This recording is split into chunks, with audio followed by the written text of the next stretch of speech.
Hi, everybody. I think Wayne's on. I think you're on mute. Hello. I should confess right off the bat that this is my very first live webinar. So if things don't always go completely as planned, I guess you'll know why. Yeah, thank you all so much for coming. I see lots of people here I know, and I see that some are here from the other side of our country, so it's pretty late for you, and I really appreciate that you're here for that. I'd like to begin by thanking Treaty 8, on whose traditional territory we reside and work. And we're so delighted that tonight we have a recording of Curtis Dickey, who is a member of the Fort Nelson First Nation, and he's going to be opening Wild Words North tonight with a drumming song. So I'm just going to share that now.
Thank you, Curtis.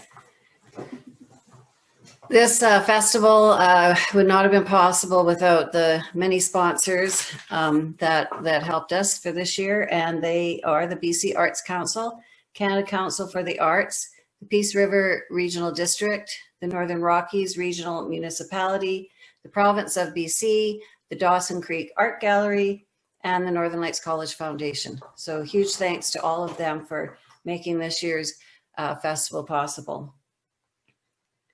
The way we're going to work this is, this is our sort of our official opening, but today we've already had two events. We had a translation workshop with Erin Moray, which was like amazing. And they will be reading the poems that they created in today's workshop on Sunday. So I would encourage you to go to wildwordsnorth.com, and there you'll see the full details of everything that's being offered this weekend. And we also had the Indigenous Memoir panel this afternoon with partnered with Toronto's Word on the Street, and that was also an amazing session. Tonight we're celebrating our opening with a launch of Wayne Sawchuk's new book, Crossing the Divide, Discovering a Wilderness Ethic in Canada's Northern Rockies. And as many of you who are attending may already know, but for those who don't, Wayne Sawchuk lives in Northeast BC. He has been a conservationist for over 30 years, and he has worked during that time predominantly to protect the Musqueam-Kachika management area.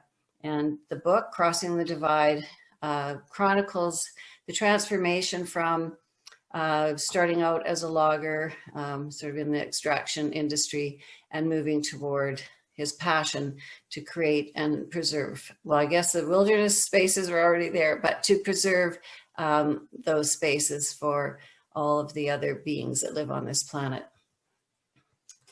What we're going to do is Wayne will say a few words, and then we have a very special recording of a reading. And then folks who want to use the Q&A can ask questions, and we'll try to respond to those as we go. And then the launch will end with a Q&A with John Valiant, who I will introduce before we get to that part. So welcome, Wayne. Thank you, Donna. Much appreciated. Thank you very much for the opportunity to showcase this new book.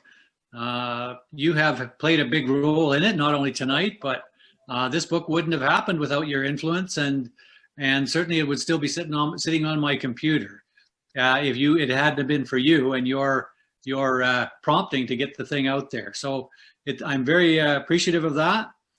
I'd like to thank also the publishers, Creekstone Press, Lynn Sherville, and oops, my memory's gone on me. Sheila Peters. Sheila Peters, of course.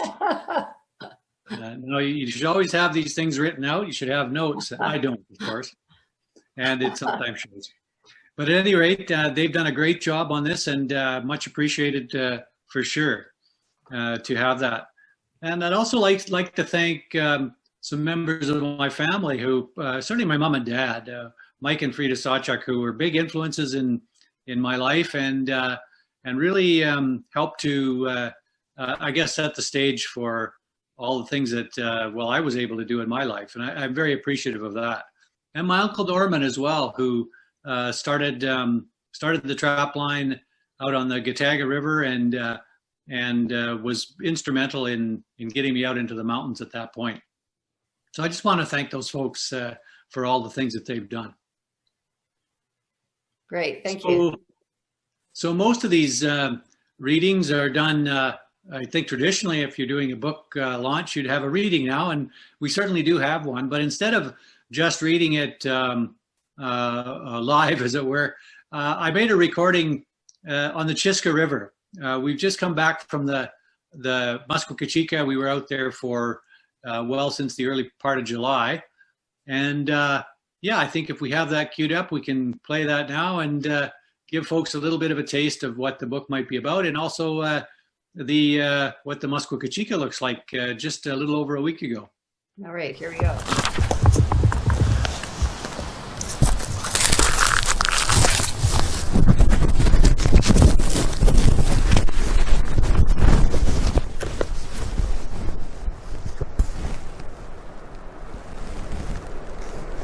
So this is Wayne Sawchuk here, and I'm on expedition in the Muskwa-Kachika. We have 23 horses, 9 people, and the good dog Snow.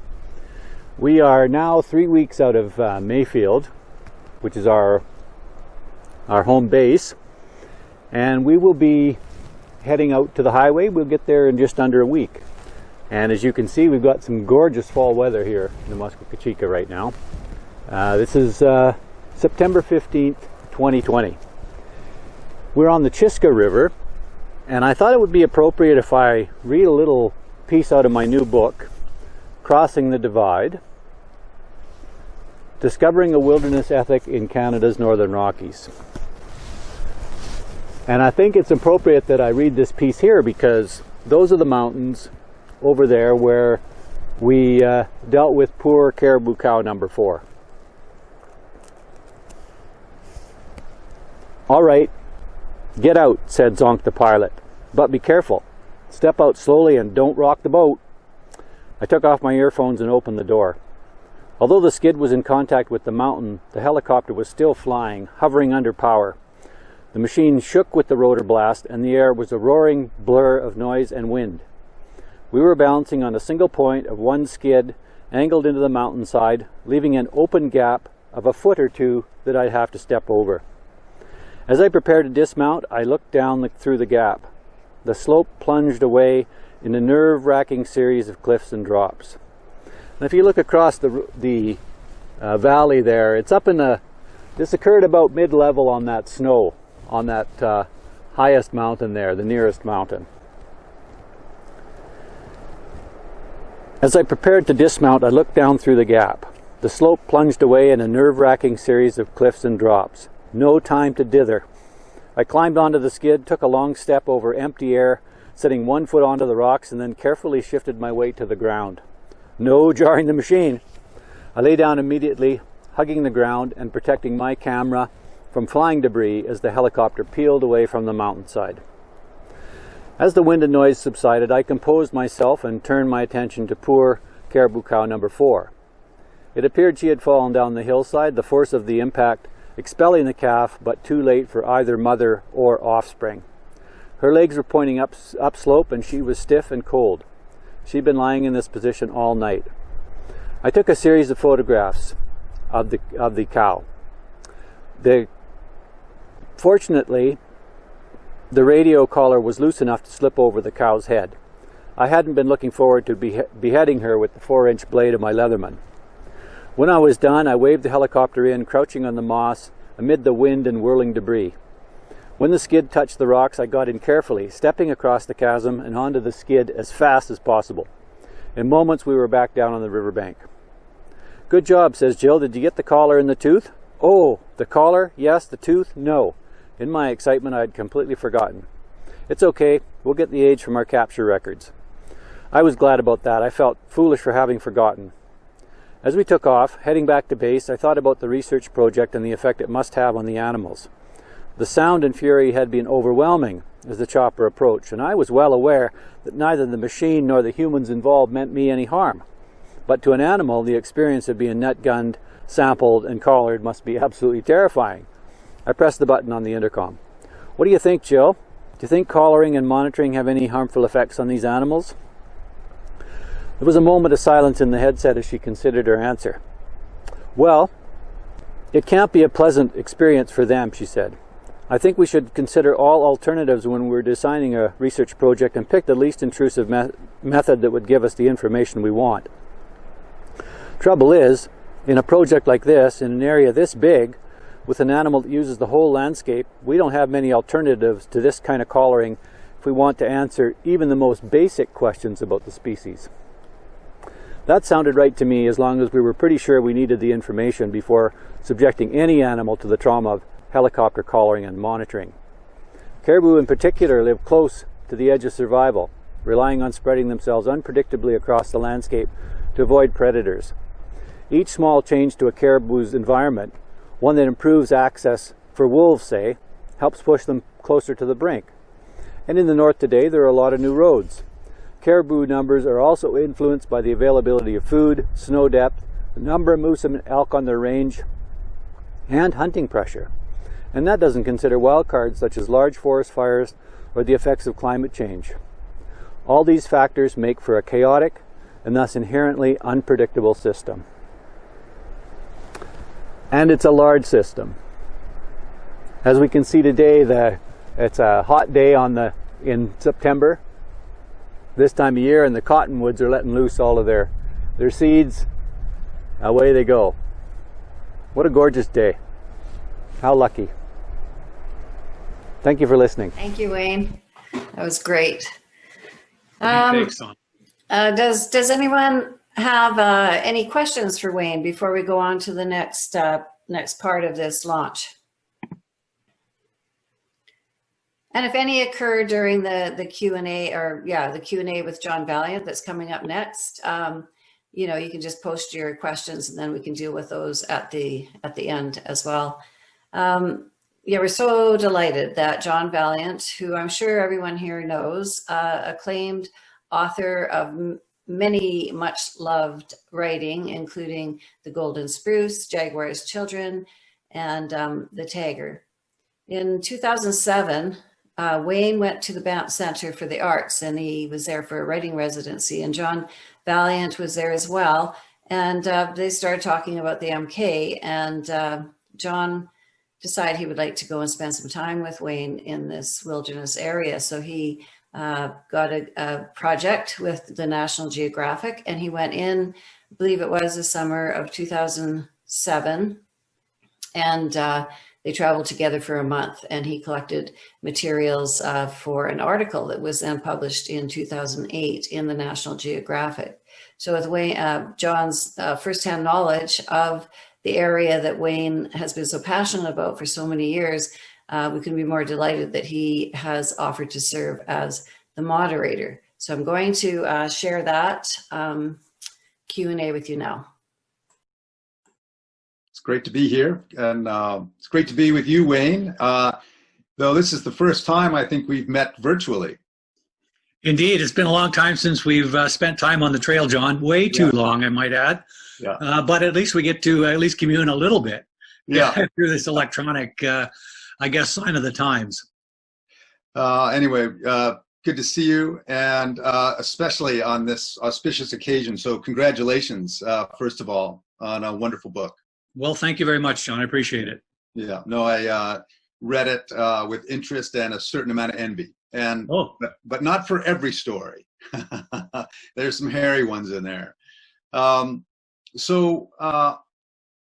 This, you grew up really close to the divide of the Rocky Mountains, the northern end, and in your title is this idea of crossing the divide, and I don't think you're just talking about mountains there. And I'm wondering if you could unpack that a little bit for us. Well, the divide is a metaphor, of course, for many of the divides that we encounter in our daily lives, and certainly that I encountered as I grew up.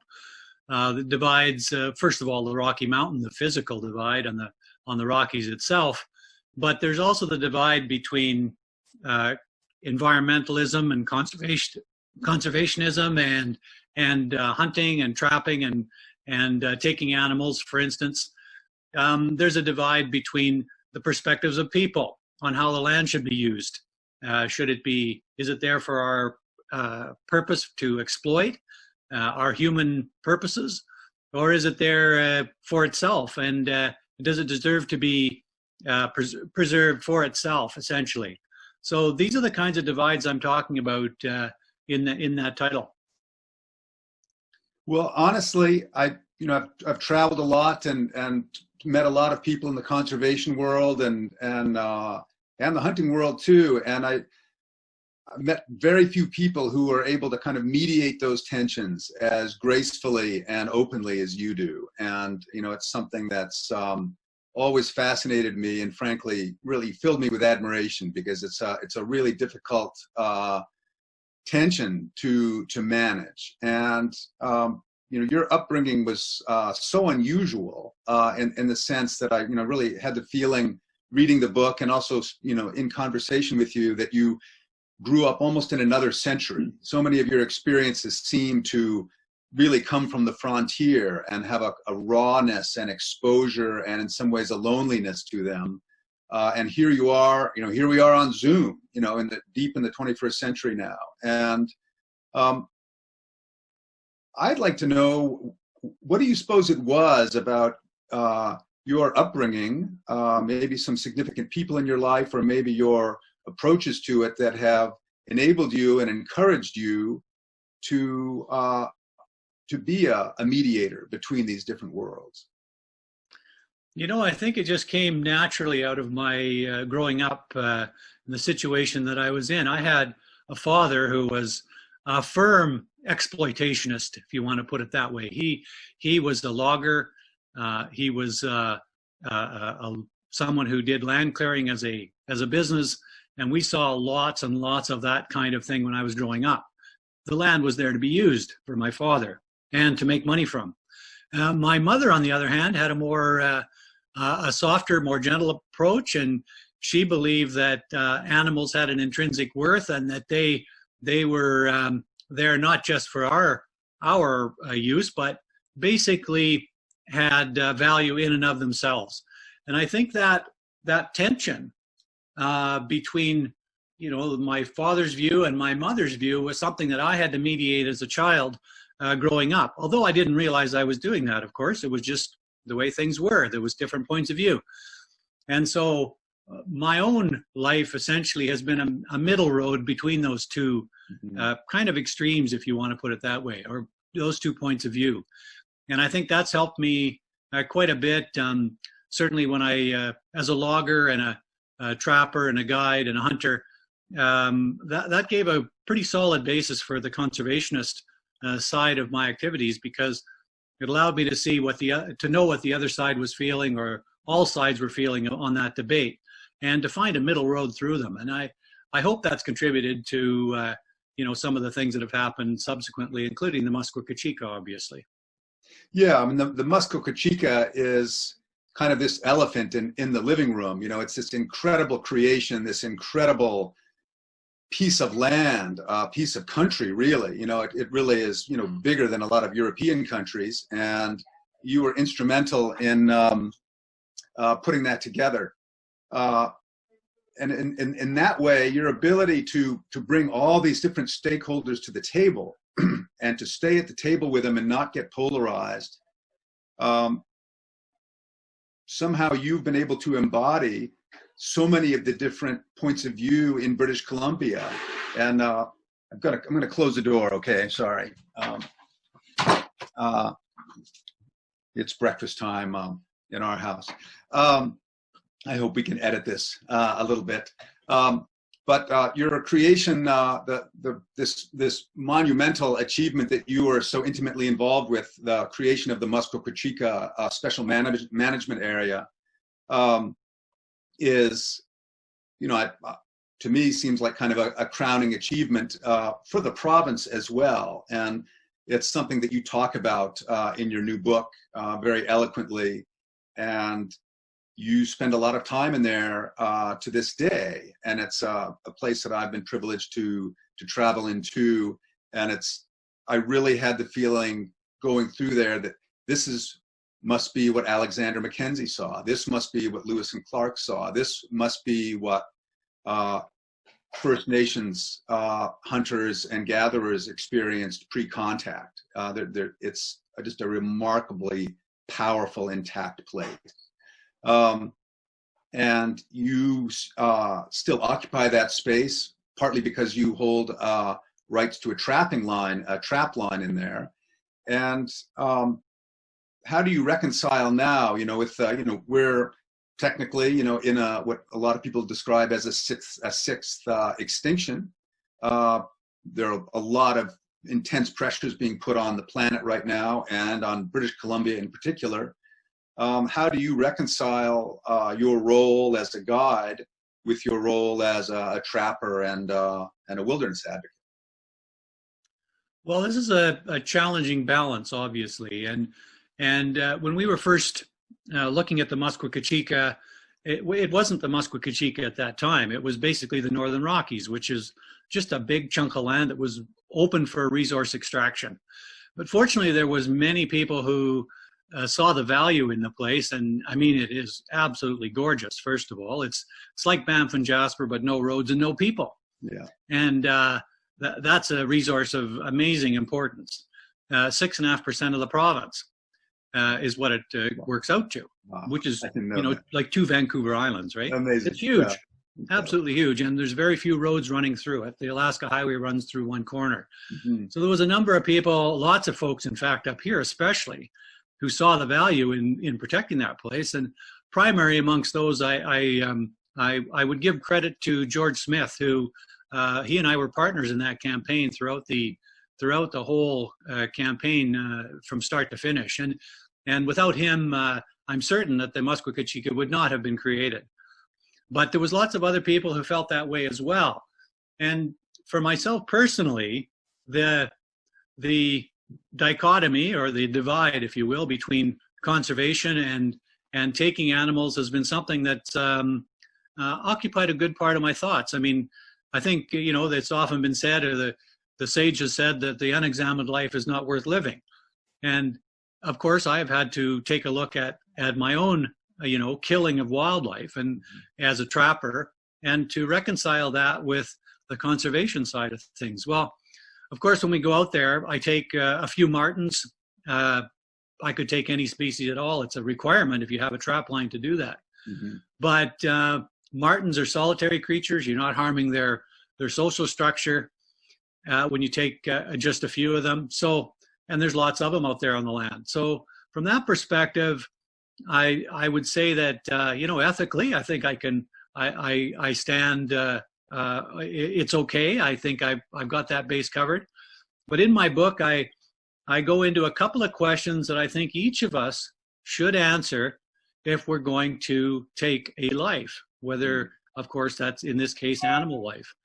And I think to cut a long story short, I won't go into those questions at this point, but I think for myself, I've answered both of those questions in the affirmative, and I think I'm on solid ground. I think that my use of the wildlife can be justified ethically, Mhm. and from that perspective, although it's a challenge, and many people may not agree with me, but I certainly would like feedback on that point, what people think about that, and yeah, it'd be interesting to hear from folks about that.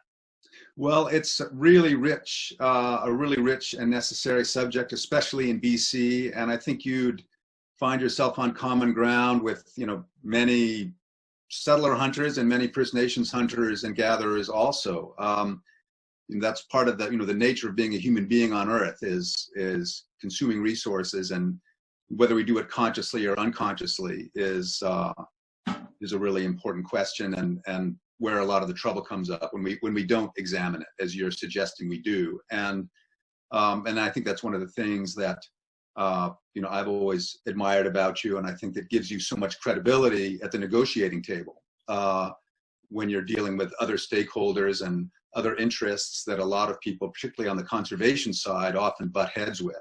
And you're able to build a bridge over to those people. And it's crucial, if we're going to find our way through this. So Absolutely. yeah, and that's something that comes through in your book also. I feel like reading your book, I had this sense of wow, there's a place in this book for every point of view, and you have just this a breadth of understanding, and especially of experience that really few of us frankly have. Because of the way you were raised, and then the world that you've learned to negotiate since, and it's really extraordinary. You in the book referred to northeastern BC as the end of the frontier, and what does frontier mean to you, and what does the end of it look like? Well, frontier is a fantastic place. It's a place with unlimited land, first of all, right?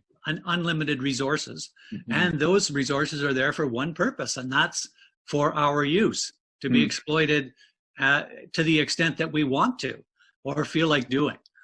And that approach, while it's wonderful, I mean, let's all be frontiersmen. It's a fantastic life. We have all the resources we want there for the taking.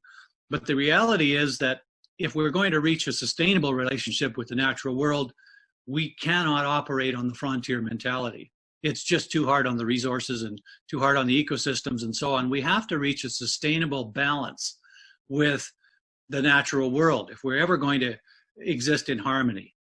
And I think that's what the land and resource management plans essentially did, is take that frontier and zone it for human use. Mm-hmm. And once that's done, the frontier is no more. We are now a zoned and managed landscape.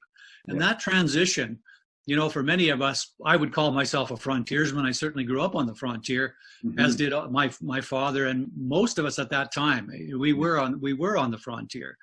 And so the passing of the frontier is a pretty sad event for lots of us. On the other hand, it's extremely hopeful as well, because now we have a chance to manage or interact and be with the landscape in a sustainable way, to live in the landscape in a sustainable way. And I think that should be our goal as humanity, to occupy this earth in a way that's respectful of the plants and animals and ecosystems in which we reside. And I know that, in cities, most of us are divorced from that whole debate to a large degree. We don't interact with wildlife or the ecosystems on a daily basis in most of the world. And I think that hopefully my book will bring out some of the the more I guess interactions with wilderness on a more personal level, and on a I guess a level that people can understand. That's my hope at any rate. Mm-hmm. And chief among those is the end of the frontier, to actually experience a transition on the landscape, the like of which, you know, North America has been undergoing for a couple hundred years. This is the tail end of it now.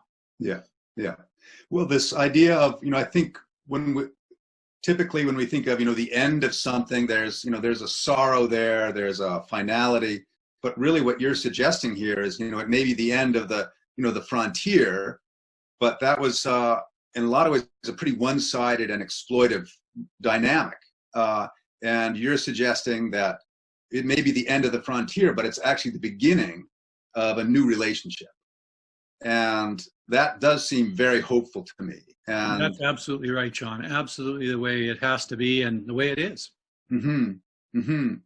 And, you know, the question I want to end on, I mean, needless to say, we've spent a lot of time in the saddle and on the trail talking really ad nauseum, much to my delight anyway. And, but we've got to wrap it up here. And one of the things that has always fascinated me about you and just the way you live and your past is that you really seem like a time traveler.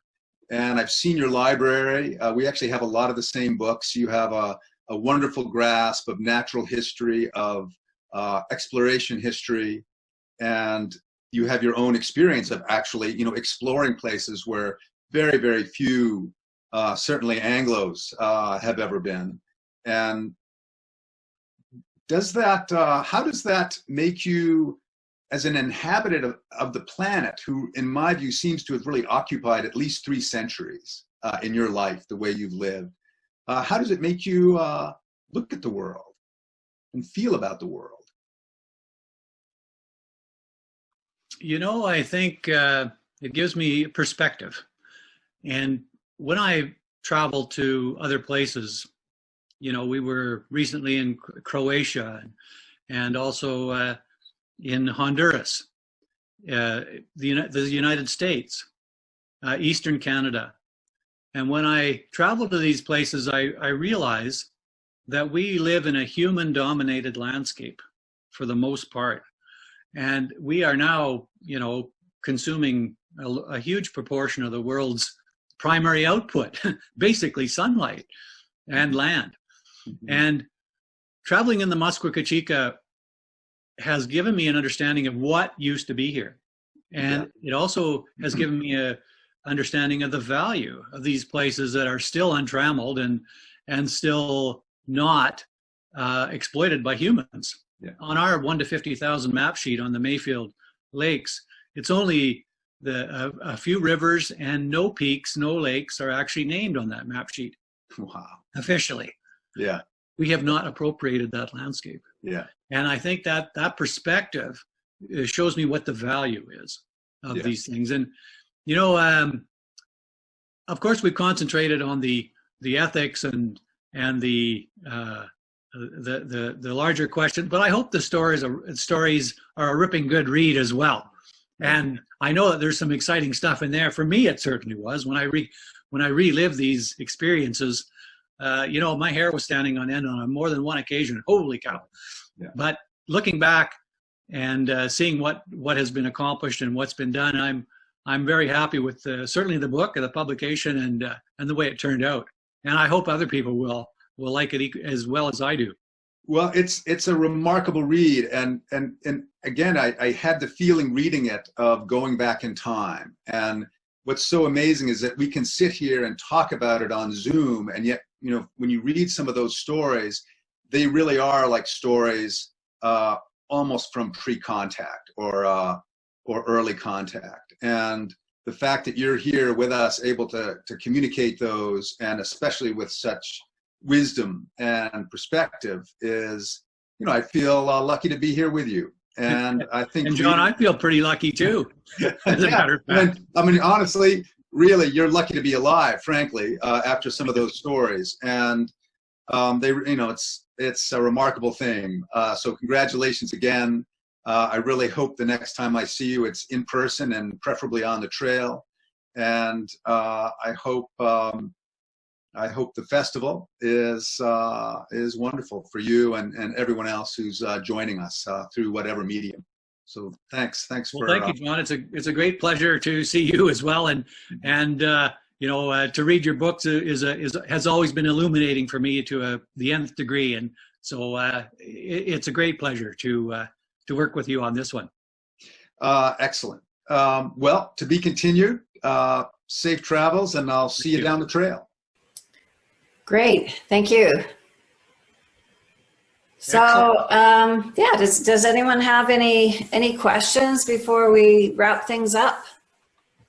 This is being live streamed to our YouTube channel and will be recorded, so can be viewed up there as well. And for anyone who wants to be in touch with Wayne, he's pretty easy to find on Facebook or Googling him to find his email address. And again, his book is Crossing the Divide, published by Creekstone Press, and it is available to purchase either through the Creekstone Press website, which is also easy to find through a Google search.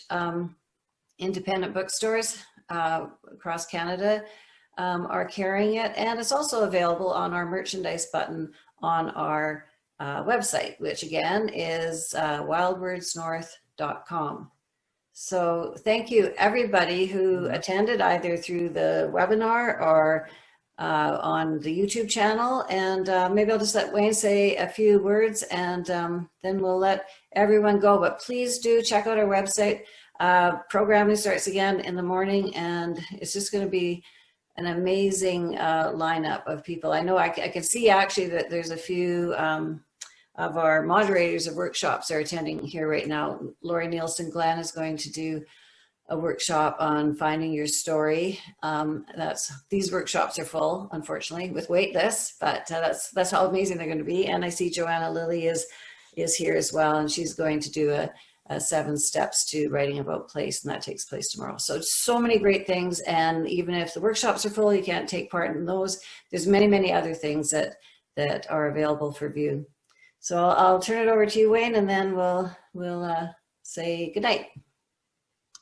Thanks, Donna. I see that there's a couple of questions there, and maybe I'll just take a stab at answering that. One of them is asking a question about the filming that was done this summer up in the Muskwa-Kachika. We had a great crew of videographers and sound people and so on with Risky Creek Productions, who came up and did a couple of weeks of filming of myself, and also Ryan Dickey, who's a outstanding photographer and videographer in his own right, First Nations from Fort Nelson. And that film, which will basically be about the Muskwa-Kachika and the relative roles that he and I have played and the landscape itself, should be out in a movie this year, next year rather.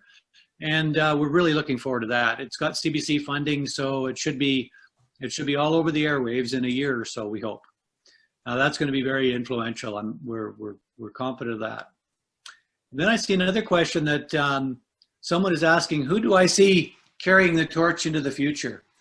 You know, I think there's a lot of young people out there who are feeling like the world is kind of closing in on us, if I can put it in that way. The world is becoming a smaller place and a more unfriendly place. And I think young people especially are recognizing that hey, there's something going on here that we have to combat, and that is our human overuse of resources and our human over impact on the ecosystems and so on. And so I'm hoping that the young people will take up the torch and work to protect the Muskwa-Kachika as previous generations have. And I know this will happen. I just feel that's the case.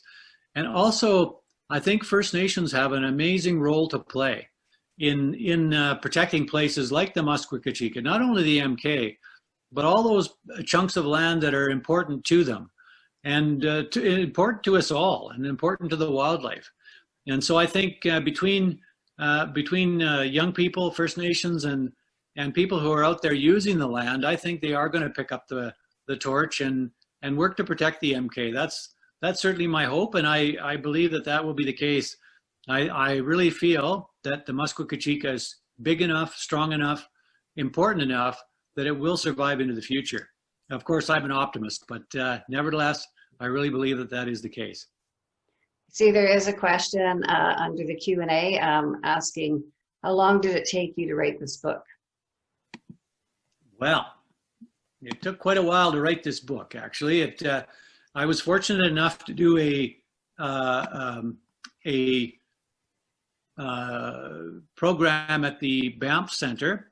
That was about 10 years ago now, and actually a little more than that. And that kind of formed a basis for a good part of the book. And so it's been in production for about probably about 15 years, I suppose. I'm hoping the next one will be a lot quicker. Is there another question there as well, Donna? I think that one, that was Marilyn, who also asked in the chats of who do you see carrying on the torch.